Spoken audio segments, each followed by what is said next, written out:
Hey, it's Mary Richardson of Music Junkie Press. We're 2 nights in a row here, back down here at Ace of Spades. We've got a very special treat for you. We got Flyleaf. Welcome. Can you introduce yourselves, everybody? Hey, what's up? I'm Kristen. I am Samir.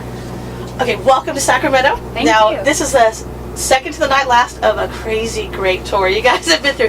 What has been the highlight? A lot of highlights. Yeah, there have been a lot of highlights. I really enjoyed Reno last night. You know, the first time I played with these guys on the Drowning Pool tour, we played Reno, and it was a good show, but you know, that was my first tour with the guys, and so I was still figuring out what was going on, and last night just felt like so good, and the fans were so into it.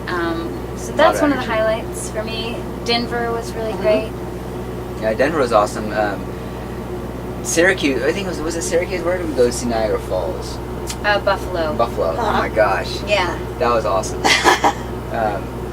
I don't know. Oh, Spokane was awesome this time around. Like I had no idea that river was right there. Right out there. Yeah, it's beautiful out there. We'd been there a million times, and like I'd never really ventured out, and like I found all these really cool like restaurants and stuff like that, and taking a bike ride like down the river. Cool. It was awesome. That and crowd you guys was sort of really rowdy experienced though. I like that. People were crowd surfing like in between songs. It was just like I didn't really understand, but they it was didn't want to stop. The energy kept going, and the weather you guys had to endure over this.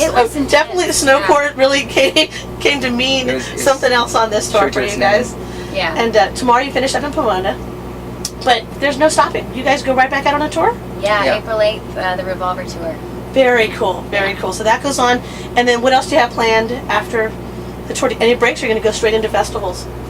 I'm not sure. I mean, there's some family stuff going on, you know, so we got to honor that, you know. But yeah, we could always write when we're at home. I'm pretty sure we'll get a big tour for fall going though. That's my hope, and maybe some festivals in between.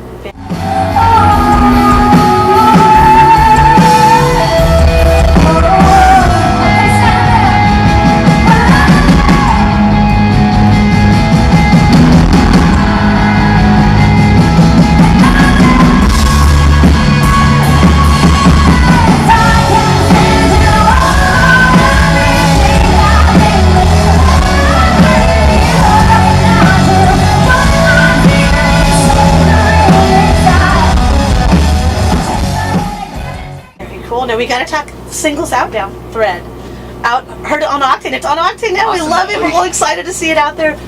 What a great song! It's definitely one of those that, you know, uplifting in a sense, and just keeps you you're holding on to you. I mean, can you explain a little bit about that song? Because it's really a great one. Well, thanks. Yeah, that's a song that we wrote together in Texas. It started with a riff that Jared had written, and then we just kind of jammed it out. We changed it a little bit in the studio with Don Gilmore, you know. It was one of those songs that we stripped it down a little bit in the verses, and I think they speak a little bit more now. It took a long time for me to accept it. I'm so married to the original version.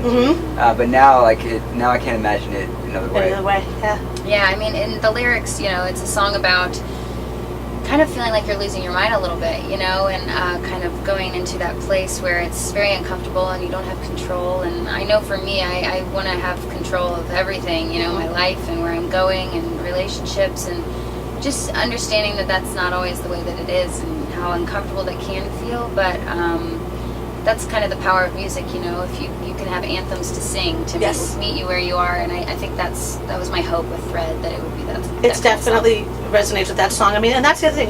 At Music Junkie Press, we're very strong believers about how music can heal people. It gives them hope. It changes their whole lives. I mean, can you recall on a time maybe in your life where either a song or a particular time that really got you through something? I mean, that I'm sure it's probably many of them, but if you can just pick out one occasion maybe that you can share. Yeah, I mean, the music's so powerful that I feel like those moments are kind of infinite for me. I think one that really stands out is Jimmy Eat World's Clarity. That album's really got me through some very difficult times. Really, like, I don't know. I feel like I feel like that record was written for me. You know? And it's amazing when that can happen. It is. You know, like some artist in some other place, wherever, like writes a song and it speaks right to your soul. Yeah. That's so true. That's yeah, awesome. I think for me, it's like he says, it's, you know, there's tons of artists that have affected me in that way, but I think someone I always go back to is Patty Griffin. She's a folk artist, you know, and I can just put my headphones in and her lyrics are so meaningful, and there's just something about the quality of her voice too that really touches my soul, you know. It's kind of different for everybody, but there's something about her voice, and Joni Mitchell as well. Their voices just kind of cut right to my core, and so It's amazing. yeah, I listen to them. And that's, you got to, you know, Flyleaf music has been that for so many people as well. How is it when you meet the fans and they tell you that, when they come up and tell you that's, your music has done that for them? I mean, how is that to hear? It's incredible. Yeah, Humbling. I feel like it almost affirms what we're doing, you know, that we aren't just writing meaningless songs or whatever, that what we're doing is actually impacting lives. And that is, you know, something that keeps me going anyway. Yeah, that is so cool, because it is. I bet you, now on the tour, you guys actually had, you know, people meeting all the fans out there. Have you had any odd gifts or any memorable gifts that stand out over the tour? Well, on the last tour, it was really sweet. In Chicago, we have a song called Blue Roses, and someone had painted a dozen roses blue and given those to us, and I thought that was really sweet. We receive a lot of fan art. You know, we have some amazing artists. Dedicated fans. Yeah, a girl named Anouk that I just love. She's been to a couple of our VIP sessions now, and she's 9 years old, and she's just adorable, has this incredible fashion sense, and her parents go with her, you know, to the shows and get her in no matter what, you know, and she painted me this thing that said "Set Me on Fire," and it was like this girl, you know, How like girl cool. power thing, and she was about to sing a song at her talent show, a Flyleaf song, so that, you know, whenever the young girls, you know, being a female for me, I just love to see that spirit, and I love to see, you know, the girls that are interested in music and expressing themselves that way. That is, and you know, we just celebrated International Women's Day. I mean, that was yes, just, we did. And now, can you recall on, you know, some of the women out there that have most inspired you? Because you're definitely doing it for the young generation. So, how about you guys? Anybody can draw on that? York. Yes, very cool. Yeah, if there's any like artists out Really there stands out. who's any female artist that's really just impacted my life, York. I love that. Yeah, the list is. I'm such a fan of female voices. It's like this huge list. But you know, Patty Griffin, Emmylou Harris, Joni Mitchell, Bjork, Ellie Goulding. I remember I saw the Hart Sisters play in my old band at Lilith Fair, and I thought, you know, we'll see if they still got it. And oh man, I was just blown Amazing, away. isn't it? Yeah, Yeah. Amy's voice, and Nancy was doing like these jumps while she's playing. You know, it's just like those chicks rock. You And know? what's her name from Sonic Youth? She was amazing. I don't know, but I love my song. on You remember my old I can't Sonic think of her name Youth, right now, but yeah, she's good. Open my eyes, I'm reaching for you. Set me on fire, set me on fire. I'm burning inside, I'm waiting for you. Set me. And that's the thing, is it's neat because now it's becoming a time where it's not just female-fronted bands. It's a band, and that's nice because it's starting to come across. We're not having to focus on that. Yeah, that's great. It is. I like something, you know, that Flyleaf has always done. I guess all the way up into this next tour, which is like a female themed tour, but is that we've always tried to like not approach Flyleaf as a female-fronted band, but just approach it as a band. Exactly. And not even acknowledge the fact that there's a female. Like, we are a band. And I'm acknowledging very much, let me say now. But I'm fine, that's fine. Just that thing of like, you know, like we're just like there's nothing.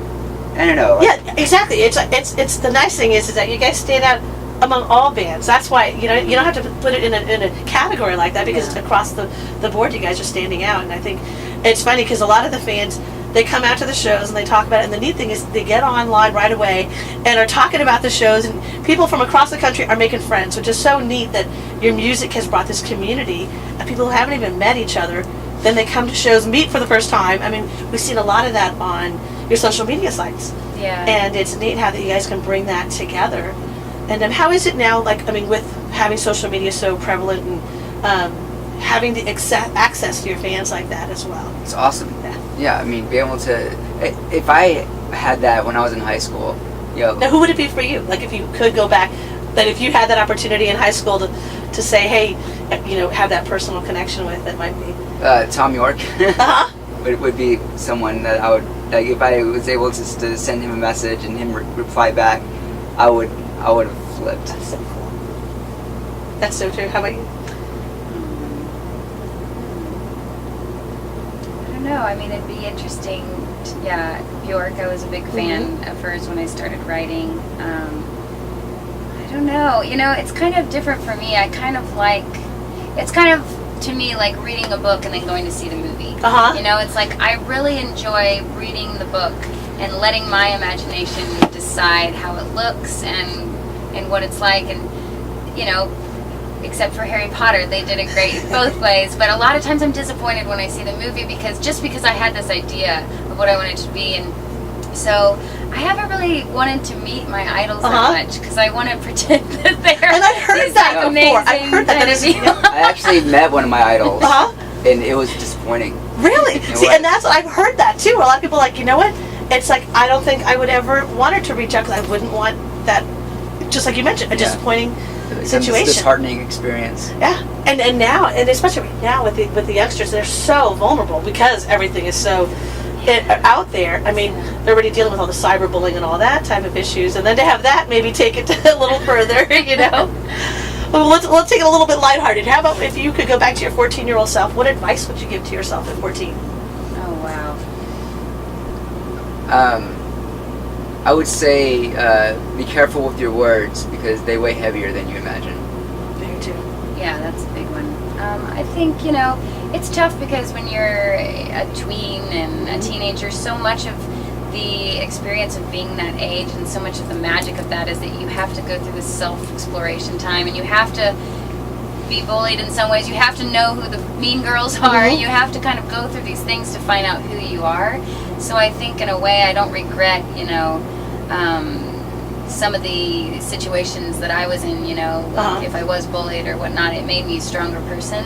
But I think it would be nice to know, hey, it's okay. It's going to be okay. Yes. And to be who you are, man, it's like let your freak flag fly, you know, because, I mean, I went to public school, you know, and so there were the cliques and the jocks and the popular chicks and the theater geeks and the whatever, and it's like life is so much bigger than that, you know, and you don't know that at 14, you know, you're so wanting to fit into something, and so I think I would just tell myself, just chill, you know, you could be friends with everybody and it's okay. I like that. I like that. Now, what if you guys could be trapped in a TV show for a week?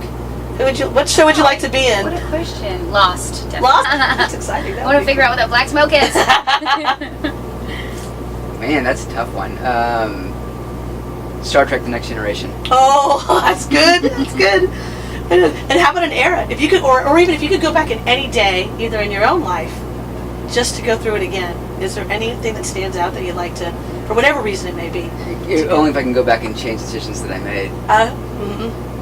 I mean, if we're going eras, I love the 60s and 70s, like the classic rock and the just to be experiencing that for the first time in that kind of movement. I mean, I don't know what it was really like. You know, sometimes we kind of fantasize about these things. You know what I mean? And so who knows what Hayden Ashbury was really like, or who knows what, you know, I'm sure at Zeppelin concerts sometimes Robert Plant blew out his voice too. You know what I mean? Nobody's as perfect in my mind as I think that they are, but if I could see, you know, Grace Slick or like anybody like that just doing their thing, it'd be incredible. That would be cool. That would be cool. So you're going to head right back out on tour after this. And then what's next? So we have Thread out. And what's next for you guys?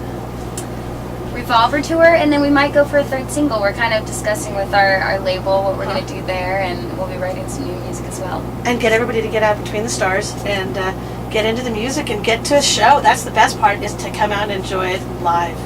That's where you really get to release your emotions and let go. Yeah. I mean, I think real music is experienced live, for sure. Yeah, definitely. And lastly, is there anything else you'd like to share with our audience and your fans? Just thank you so much for listening. Our album Between the Stars is out, so pick that up if you like. I'm reaching for you. Set me up. Hey, we're Flyleaf. And if you're addicted to music, get your fix at Music Junkie Press.